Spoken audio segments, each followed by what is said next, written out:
I have to get ready to go to school, so I don't have a lot of time. Typically, I have lots and lots of layers. I try lots of different strategies. I'm just going to show you one. Okay? This is Smart Object. This is just a background layer. I want to combine everything, so Shift Option Command N, E, which drops everything on a brand new layer. I'm going to convert this thing to a Smart Object, and then I'm going to use Find Edges just for kicks. And you might say, what the heck? How'd you do that? Command Z. So I didn't look. It's under here, Filter. What is it under? Stylize. Find Edges. And because I use it a lot, I made a custom keyboard shortcut. And I showed you guys how to make custom keyboard shortcuts in Photoshop. So it's Control, Option, Command, E is what I set up for Find Edges. And for me, I know that Divide is going to turn those different colors back into white. Now, this adds those edges everywhere. So sometimes it's a little too much and it doesn't work. Sometimes it works perfectly. I kind of like this. So I'll keep that right here, then Shift Option Command N, E, convert it to a Smart Object and bring up Camera Raw. Now, I'm using those shortcuts. You want to use those shortcuts? Go ahead and make them.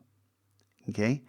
Because I don't like right-clicking on a layer and say Convert to Smart Object, so why not just find a way to make a shortcut, make your life easier. And I used O for Object. Now, here, lots of things to try. Remember, always click Auto just to see what happens. And, hey, maybe you like that, maybe you don't. I don't like this. I don't want that. So I'm going to click back on Default. And then pull the clarity up just to see what happens. Kind of like how it amplifies those edges. Try dehaze. Okay. But we're getting a little dark in here, and I think it's a little too dense for this early in the project process.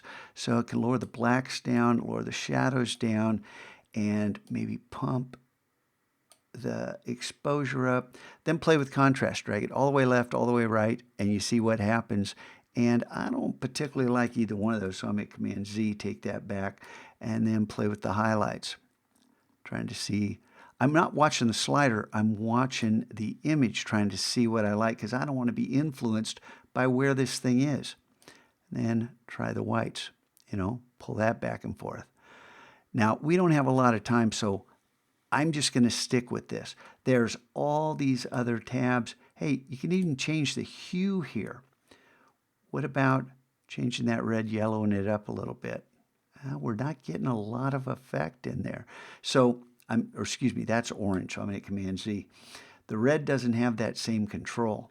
However, we can come back here and we can change the temperature and tint. What if we want to move this a little bit towards blue? We start to lose this outer edge. Well, we can pull that back. Move out here into yellow. Same thing, we start to lose. So I'm going to hit Command Z. That's not really going to work for us. Whoops, change that back to 0. There we go. We got our detail back. So let's just click OK here.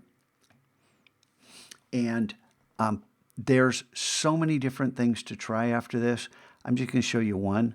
If I rotate this, this is bilateral symmetry. So if I rotate it 90 degrees, nothing's going to happen. It's all the same. What if I rotated it 45 degrees? And I don't know if this is going to work. And I'm not going to turn this into a Smart Object because all I'm going to do is change the blend mode after I rotate it. I'm going to hit Command T to rotate to get the free transform. Then hold down Shift so I can tag this right at 45, hit Return, and then look through the blend modes just to see what happens. A little too much. It just seems way too busy. Sometimes it works, sometimes it doesn't. What happens down here on pin light? Sometimes pin light is interesting. That's different because it chopped off all those outer edges. So it's really complicated and busy, too complicated and busy in here, as far as I'm concerned. What if we lower that down to 5? As far as I'm changing the opacity simply by having the Move tool active and clicked on a number. If I change it to 2, that's 20%, 9, that's 90, 0, it's 100%. So down around 4%, you get a hint of something happening. You know, you don't quite know what it is. Does this work? Well, I know from experience, the one way that I can find out if that's going to work is to make an everything layer shift option command, NE, turn it to a smart object, take it into camera raw, and when I pull that clarity up, it should start to define some of these extra edges a little bit more.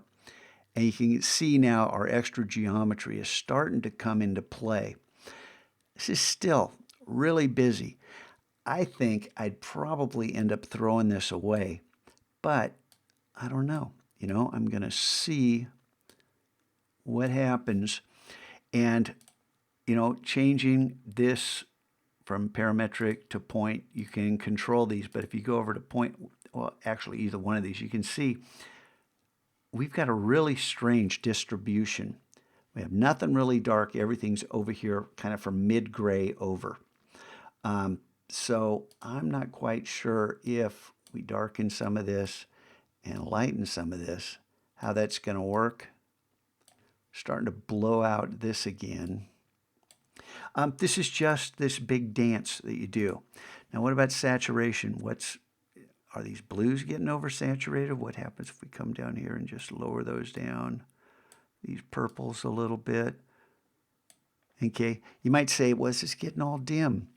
The colors aren't as intense. Yeah, sometimes that works. This is a journey where you got to figure out what works for you. Now, I'm not going to add grain, but what if I add a little vignette to darken up these outer edges? Will that help see a little bit more of what's going on? Being able to learn how these different channels work in Camera Raw in order to amplify and, you know, enhance what it is you're doing, to be able to discover what's lying in wait in this geometry. Now, for me, I'd take this further. I don't really like this, but for right now, Command S, this is saved, and I've got something I can work with. And if I wanted to put this on the website, I don't consider this done. I wouldn't do it. But Shift Option Command S is a shortcut for save for web, and make sure that working at 1500, I don't want 1500. I want 1080, right? And that's what I'd save out as a JPEG. And when I save it, I'm going to make sure it goes in the exact same spot. This is my other output. This is the last place I saved files when I save for the web. So you got to put it in the same spot. And notice that here we have Circle Mesh 0A, but this is the first JPEG I've saved. So I hit the right arrow and then put a 01, and then with additional JPEGs I make are 02, 03, but there's still that underscore 0A. So back here in the Finder, I want you to understand that right now the naming convention lets us know what's going on. And this JPEG right here, the one we would use on the web because it's 1080, you know, we have saved this at the correct size. That's the first of the JPEGs that could be saved from this. Now, to be honest, this may be one of those ones I say, I'm going to start over.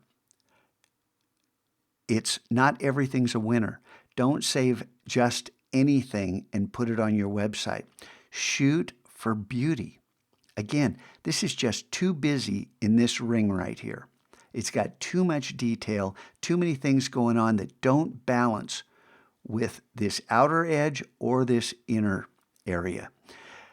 You want to create beauty and intriguing shapes, not just jumbles of information. This is where you have to become a discerning artist. I really like this outer edge where we've got these hints of detail. This is pretty cool. But again, this is a work in progress, and I don't think it's ready for prime time. There's your first intro to Circle Mesh. I want you guys to experiment and come up with things I never imagined. And how could I have imagined much, because I've made 6 of these now. Have fun.